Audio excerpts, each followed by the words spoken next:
समय में अगर आप देखें कैबिनेट कमेटी ऑन सिक्योरिटी जो सबसे शक्तिशाली कमेटी मानी जाती है, जिसमें प्राइम मिनिस्टर के अलावा 4 ही लोग होते हैं, रक्षा मंत्री, गृह मंत्री, विदेश मंत्री और वित्त मंत्री।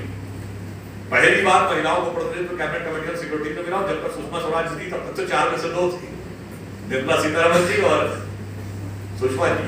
और अब आप देखिए द्रौपदी मुर्मू जी हमारी महामहिम राष्ट्रपति बनी है।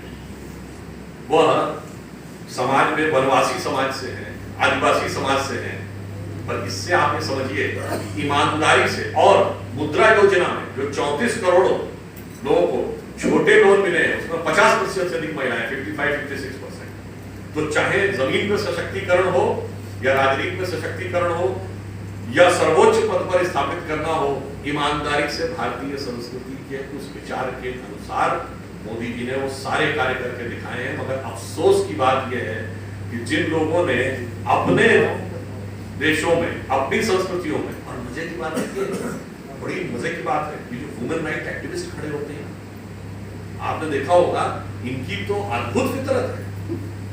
इनसे अगर आप सोच लीजिए कि किसी के, अब मैं छोटी सी बात कर रहा हूँ, किसी महिला के साथ कोई दुष्कर्म हो जाए तो आप देखिए बहुत जल्दी वो नैरेटिव बढ़ते बढ़ते हिंदू समाज में कब तक होता था, हिंदू संस्कृति तक पहुंच जाता है।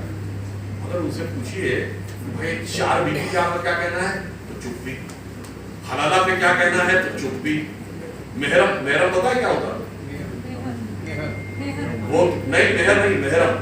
वो क्या होता है कि हज पर कोई महिला अकेले नहीं जा सकती। अगर 4 महिलाएं भी चाहे तो वो अकेले नहीं जा सकती, एक पुरुष के संरक्षण में जाना होगा, उसको मेहरम कहते हैं। यानी अगर माँ बेटी चाहे कि मुझे हज में जाना है तो दे वर नॉट अलाउड। तो हमारी सरकार ने आने के बाद वो मेहरम की व्यवस्था समाप्त की। अब मुस्लिम समाज में यदि 2 या 4 महिलाएं चाहे तो वो जा सकते हैं, इस पर चुप भी। और उससे ज्यादा मुझे आश्चर्य तब हो जाता है कि अगर कोई व्यक्ति टिप्पणी करते मिनी स्कर्ट के ऊपर तो जितनी उग्रता, आक्रामकता और खूंखारता से वो दौड़ती थी, उतनी ही खूंखारता के साथ हिजाब के समर्थन में। मतलब इससे ज्यादा डायकोटोमी अपने कैरेक्टर तो नहीं हो सकती। हिजाब, ये बताइए कि हिजाब को और बुर्के के समर्थन में, और यहाँ पर आके हमको कहते हैं और उसको हिंदू समाज तक से जोड़ दिया है।